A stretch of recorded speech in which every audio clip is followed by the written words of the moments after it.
PCMC news, सत्याला शब्दाची धार। इंद्रायणी व पवना नदी प्रदूषण मुक्तीसाठी आमदार महेश लांडगे यांचा पुढाकार। आमदारांची प्रस्तावित प्रकल्पासंदर्भात बैठक घेण्याची मागणी।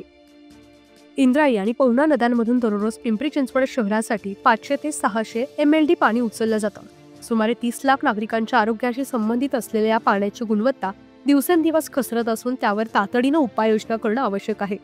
याच पार्श्वभूमीवर भाजप आमदार महेश लांडगे यांनी पुणे महानगर प्रदेश विकास प्राधिकरणाचे PMRDA महानगर आयुक्त योगेश म्हसे यांच्याकडे नदी प्रदूषणावर उपाययोजना व सांडपाणी प्रक्रिया प्रकल्प उभारणीसाठी तातडीची बैठक घेण्याची मागणी केली आहे। गेल्या काही वर्षात PMRDA क्षेत्रात झपाट्याने नागरीकरण, शहरीकरण आणि औद्योगिकीकरण झालं असून त्याचा थेट परिणाम इंद्रायणी व पवना नदीच्या प्रदूषणावर झाला आहे। अनेक ठिकाणी विना प्रक्रिया सांडपाणी आणि रसायन मिश्रित औद्योगिक सांडपाणी नदीत सोडलं जात आहे। परिणामी नदीतील जैवविविधता धोक्यात आली असून पाण्यातील ऑक्सिजनची पातळी शून्यावर पोहोचली आहे।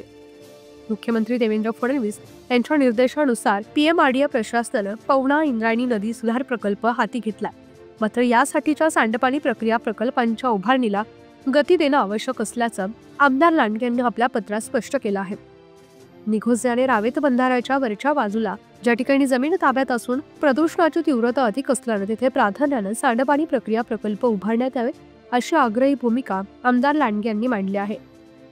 इंद्रायणी व पवना या नद्या केवळ पाण्याचा स्रोत नाही तर पिंपरी चिंचवडकरांच्या आरोग्यासाठी जीवनदायिनी आहेत। सुमारे 30 लाख नागरिकांच्या आरोग्याच्या दृष्टीनं ही बाब अत्यंत गंभीर असून प्रशासनानं सकारात्मक भूमिकेतून त्वरित निर्णय घ्यावा असे आव्हान यावेळी भोसरी विधानसभा आमदार महेश लांडगे यांनी केलं आहे। पुणे तसेच पिंपरी चिंचवड परिसरातील महत्त्वाच्या बातम्या पाहण्यासाठी आजच आमच्या डिजिटल PCMC न्यूज चॅनलला सबस्क्राइब करा आणि बेल आयकॉन प्रेस करा।